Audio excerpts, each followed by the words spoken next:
I'm really sorry about the lack of uploads lately. I've been sick. Very sick.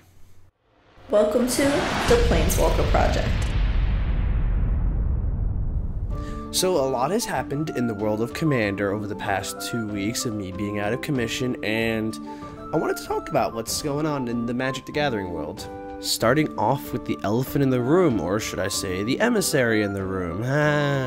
Leopold, Emissary of Trust, is now banned in the Commander format, and quite honestly, I'm glad.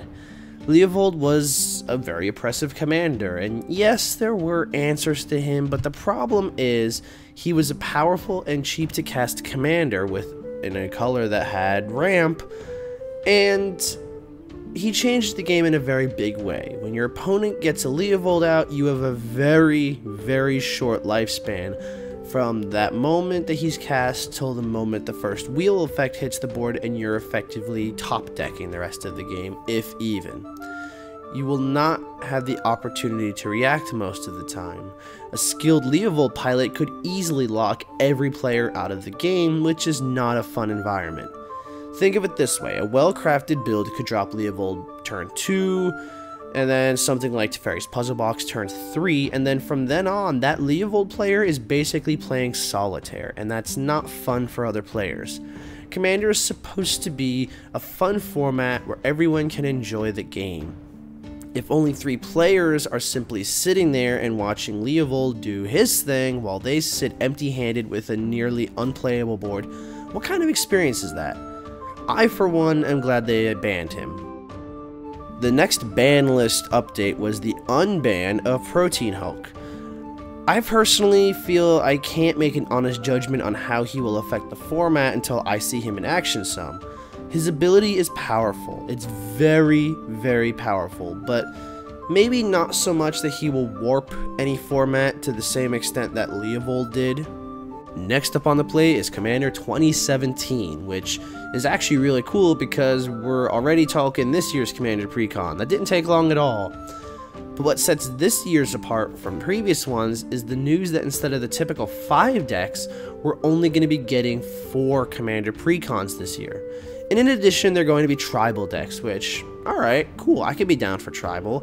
I feel like a tribal deck is one of the best ways to introduce someone to the Commander format.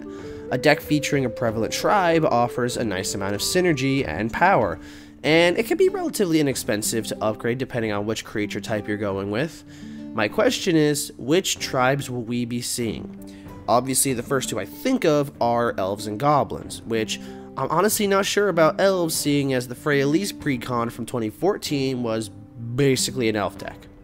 So what other tribes can we see? A lot of people have been offering their thoughts of what tribes we might be seeing this year. The biggest one so far seems to be Slivers.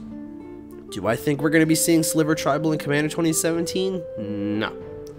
I feel Slivers as a tribe are one of the most powerful and synergistic decks in Commander, and if we were to get a Precon of them, it would easily be the runaway deck of the year just based on value alone.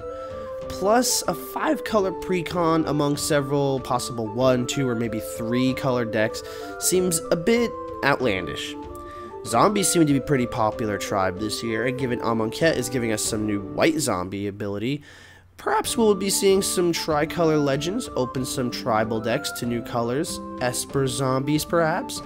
I'm actually really interested to see if they experiment with adding a new color to each tribe.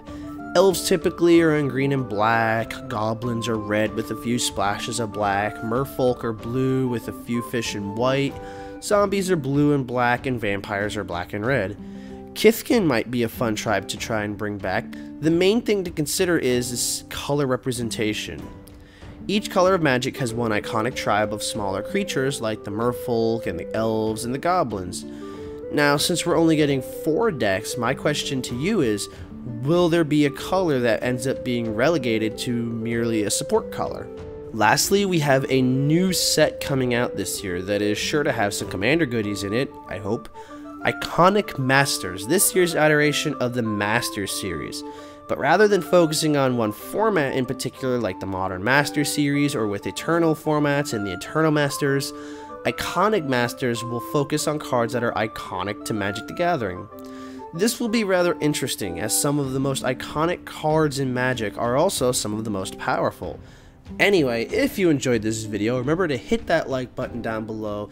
Remember to leave a comment if there's something you'd like to see in the future, and if you're new to the channel, I hope you consider becoming a subscriber.